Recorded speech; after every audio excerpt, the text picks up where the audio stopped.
The Locked On Podcast Network presents the NBA Big 3 in 30. The 3 biggest stories in the NBA from our local experts at the Locked On Podcast Network. We bring you the real story, why it matters, what's next, who wins the big game, and more, all in 30 minutes. The NBA Big 3 in 30 starts now with the biggest story in the NBA. Max Strus needed foot surgery, and that's going to delay the start of his season. You are Locked On Cavs, your daily Cleveland Cavaliers podcast. The Cleveland Cavaliers were in the news on Tuesday because it was announced that Max Strus is going to be out for 3 to 4 months before he resumes basketball activity because he had to undergo a surgery on Tuesday to repair what is called a Jones fracture. Now, I will read the full statement from the Cleveland Cavaliers, and then we'll dive into what this means, what this is, and just everything that I know so far. So, statement reads as follows. The Cleveland Cavaliers forward Max Strus underwent successful surgery today, again, Tuesday, to repair a Jones fracture, which is the 5th metatarsal in his left foot, suffered recently during an off-season training. The procedure was performed by Dr. David Porter in consultation with Cavaliers team physician Dr. James Rosnick at Fort Sports Medicine and Orthopedics in Indianapolis. Strus is expected to resume basketball activities in approximately 3 to 4 months. His status will be updated as appropriate. Obviously, this is a blow to the Cleveland Cavaliers. This is not the end of the world for the Cleveland Cavaliers. And I do think that is something that needs to be pointed out. I saw on the internet, which of course is not a real place, but I saw on the internet on Tuesday, a lot of people freaking out. Listen, this is an injury. It sucks that it happens, but I think if you are the Cavs, if you are Max, if you're everybody involved here, you would prefer that this happened now as opposed to this happened in February.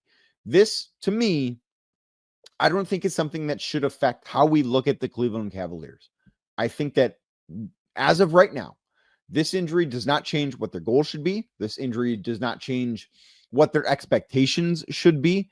This injury, it changes what they'll look like on opening night. No question. It changes what they'll look like for the first few months of the season because you go play that timeline game, right? Like it is right now as I record this, 10 o'clock on August 26th. So you go 1 month from now, September 26th, 2 months from now, October 26th. The season has started at that point. 3 months from now is right around Thanksgiving, November 26th.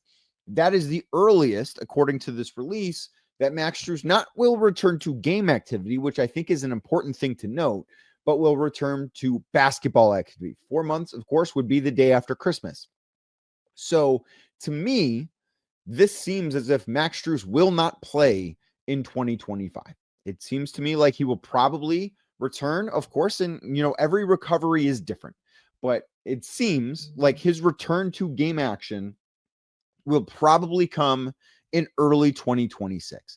And that is not that big of a deal for the Cleveland Cavaliers. Now, what I know about Max Strus's injury is, one, I am a little bit uniquely qualified to talk about this because I had this surgery twice. So as a little bit of backstory to me, I played college football, went to a Division II school named Lake Erie College out in Painesville, Ohio.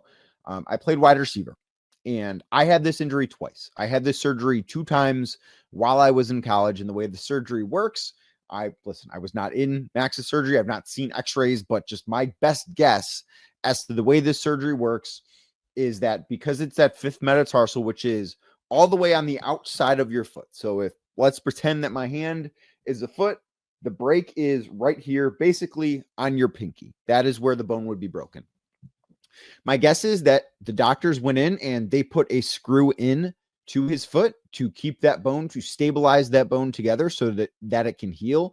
And they potentially also may have taken a bone graft from somewhere else, possibly his ankle, and wrapped it around to further strengthen that bone and promote just a little bit more healing. I've had the surgery done both ways.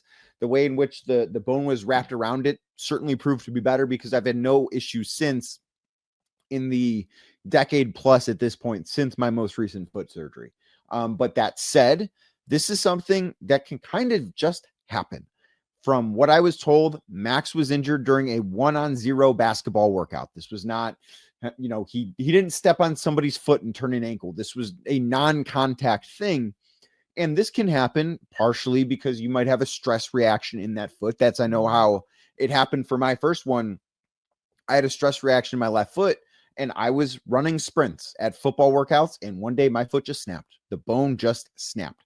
I don't know if that's exactly how it happened with Max, but I don't think that should be some surprising thing, certainly given my experience. And we have seen other guys in the NBA that have dealt with this. We've seen other guys in sports that have dealt with this. Kevin Durant had this injury way back when he was with Oklahoma City. I believe Des Bryant, then of the Dallas Cowboys, had this injury at a certain point. This is an injury that it sucks. Like, there's not a good way to really heal from it, because if you think about the way your foot is set up, and I was not anticipating this podcast being as, medically focused, I guess, as it is, but there's not a lot of blood circulation to that part of your foot. So this can be a little bit of a slow healing process.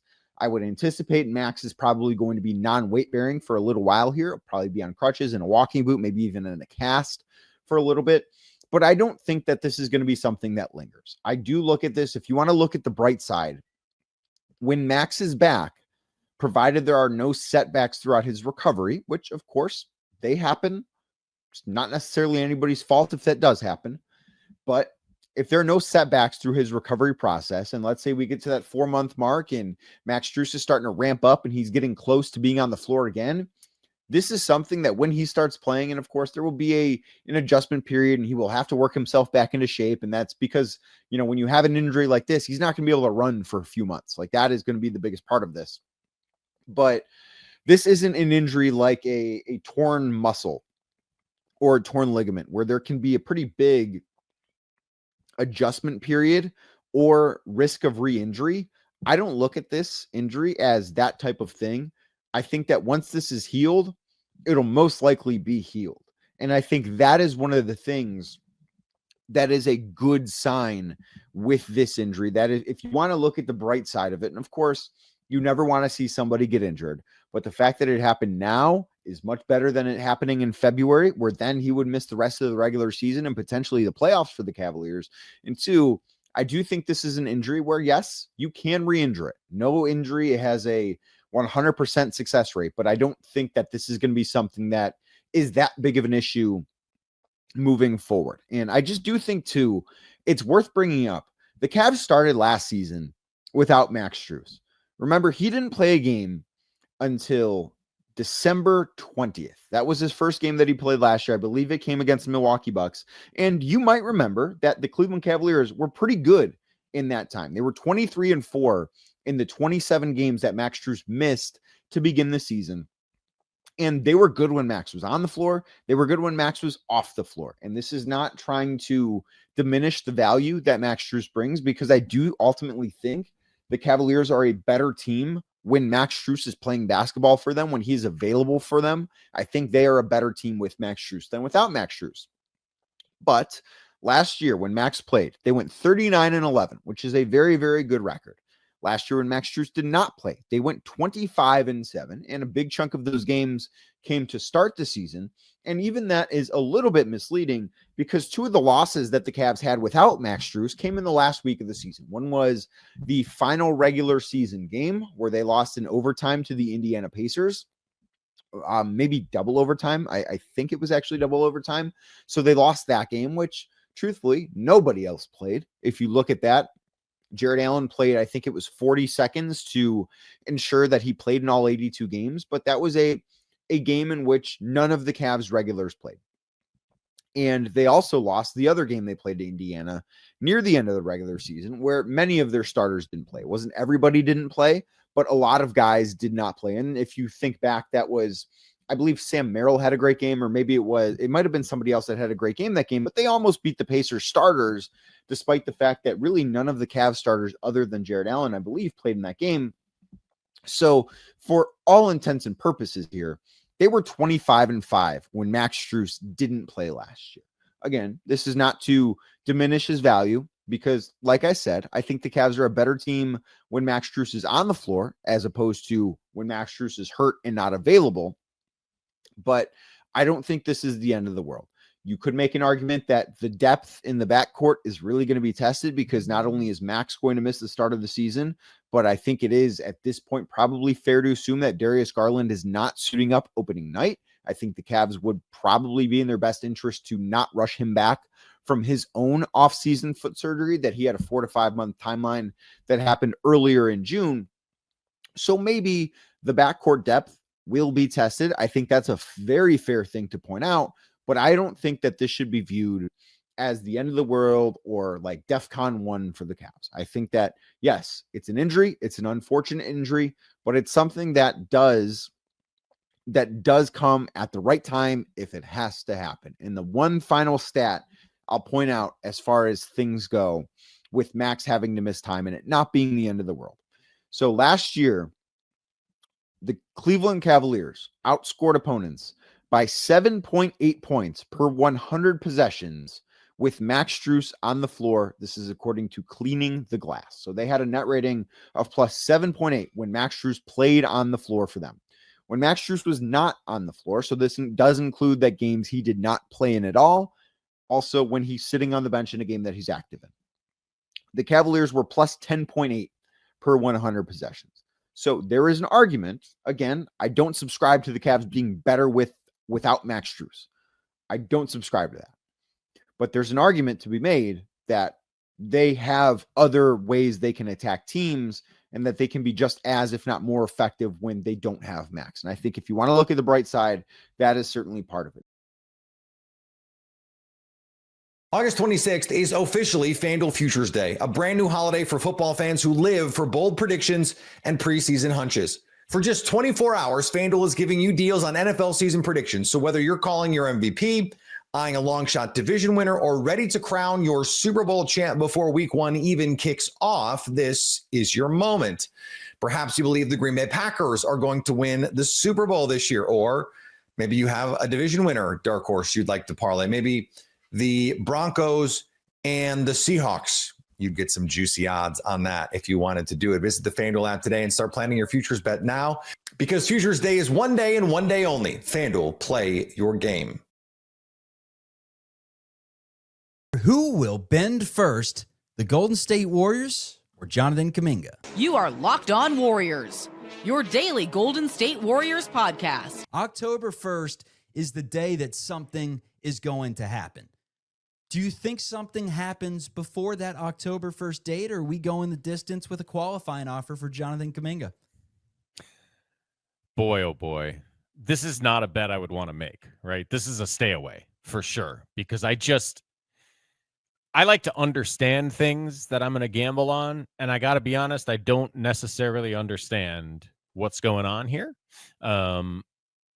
It seems to me that the both the problem and the solution right now. I mean, listen, this saga goes back. We've talked about it for years. There's ins and outs. We were at 95.7 doing this talk together. You know, that's exactly right. This topic has legs. But if we're just dealing with the present reality, which is that you have a very talented, pretty raw player who is not thrilled with his role and wants some sort of, if he's going to sign an actual contract as opposed to the qualifying offer, wants some sort of assurance that he is at least slightly more than a trade pawn.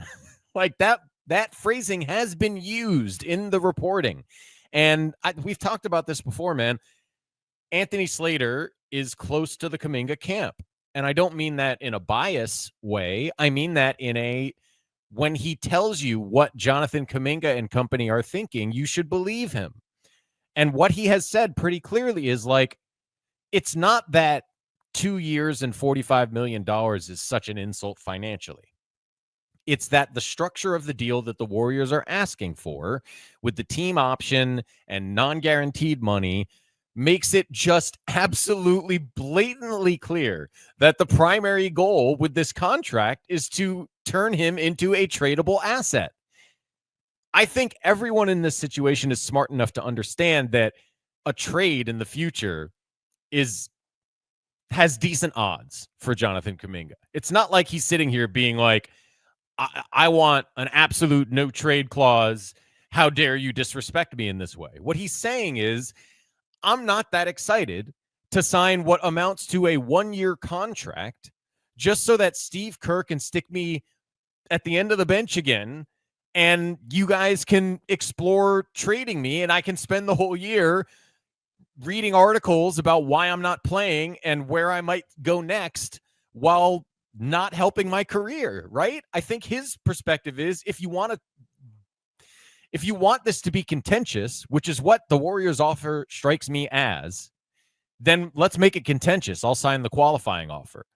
If you want to at least give me a little bit of faith in the offer, hey, give me a player option in that second year, or give me a guarantee of half of the salary in that, like something that shows that, hey, the only way this goes is not making you a trade pawn as soon as possible. Like, that seems to be the ask. And even if the ask was another $5 or $7 million, it doesn't have a massive effect on the Warriors' ability to maneuver. Whether Jonathan Kuminga is making 22.5 or 25 or 27 million this year is a marginal factor in your ability to trade him down the road. But you can offer him just show a little faith in the player, offer him something that makes it seem like, hey, look, yeah, trades are going to be discussed, but also let's see what happens. Maybe things go well, and all of a sudden you're back in the driver's seat of the future. Who knows? We know Joe Lacob loves them. Do you think he wants that? I honestly don't.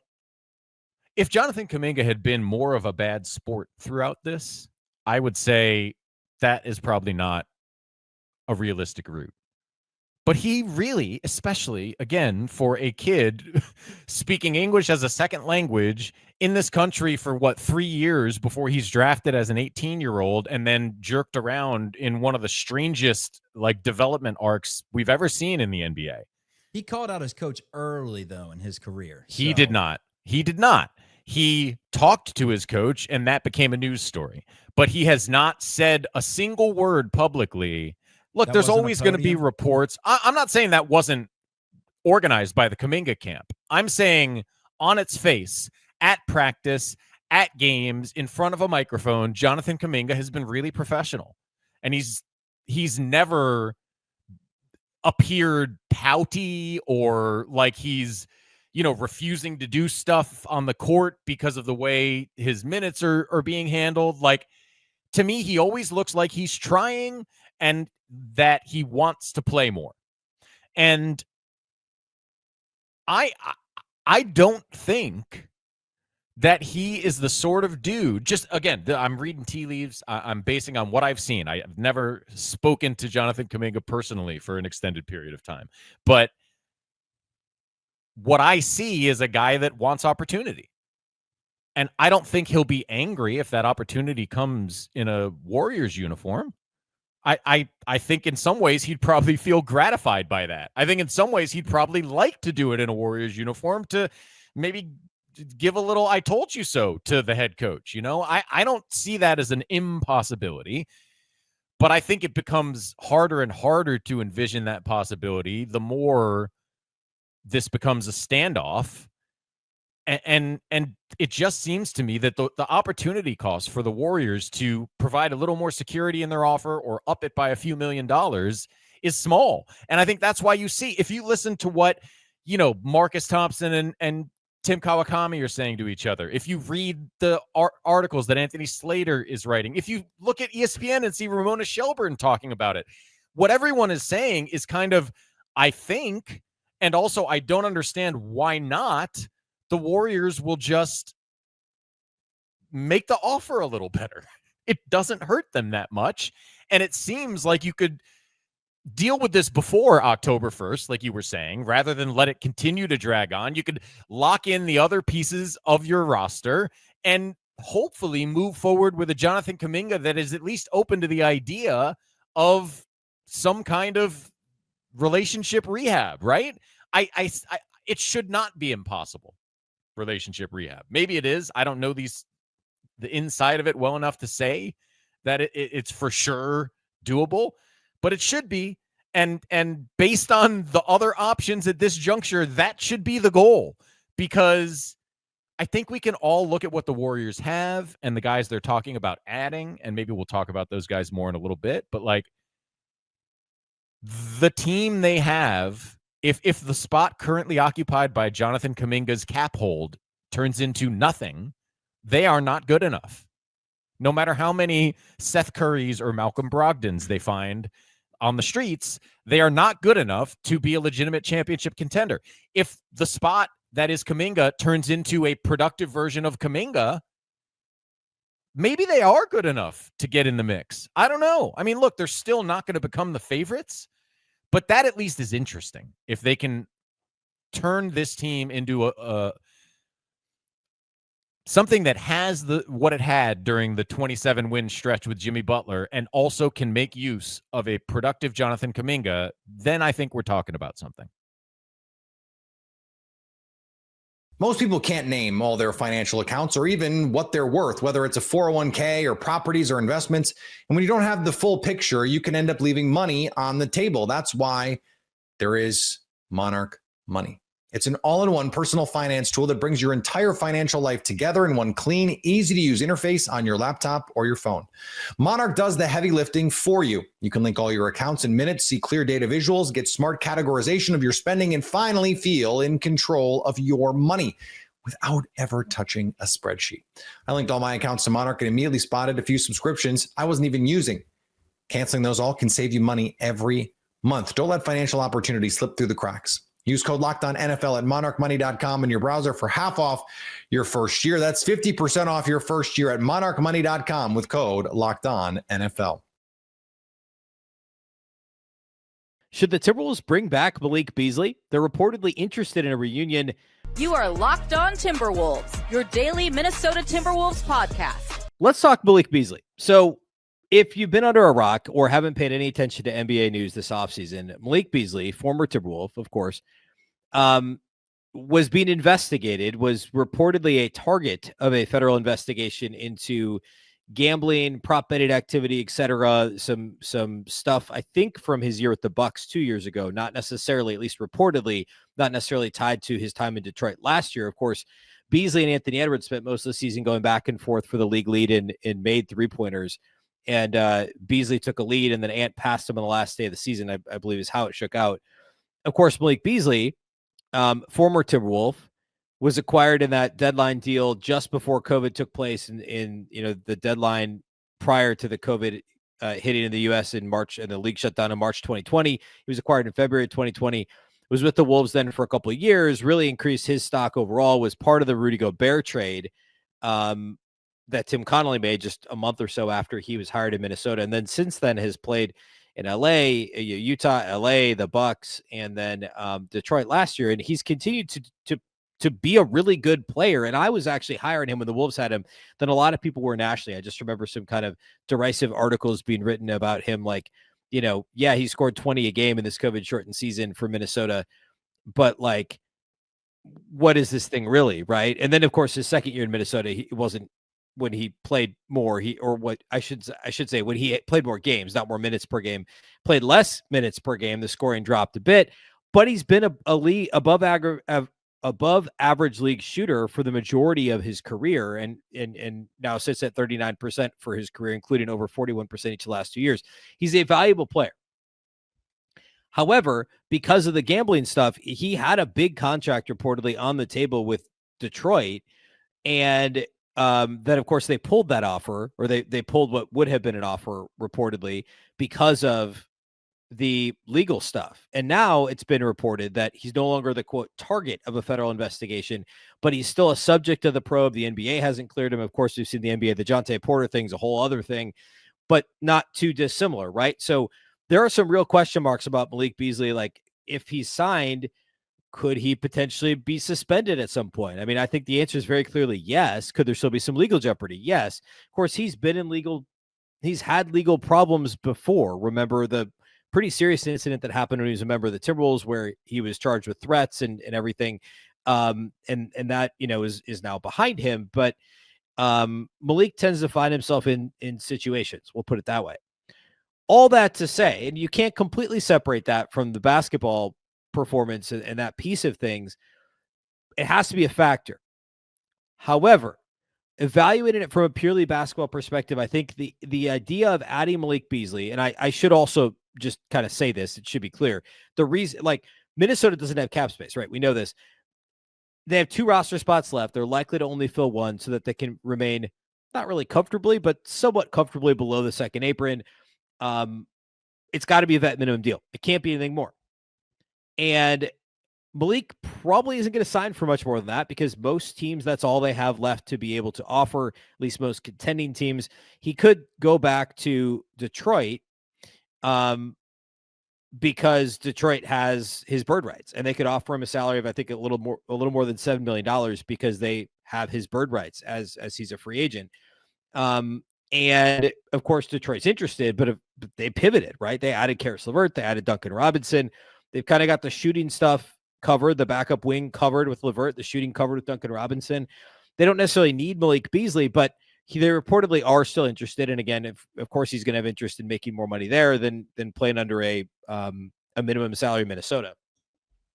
So, I should say, by the way, Minnesota is very likely going to offer him a minimum deal. They could offer him more because if they're not going to fill that 15th roster spot, they could use part of the taxpayer mid-level and pay him a little bit more than that, but they can't offer him as much as Detroit, and he's going to have some other options. We'll get into that in a second, but let's talk about this from a basketball perspective.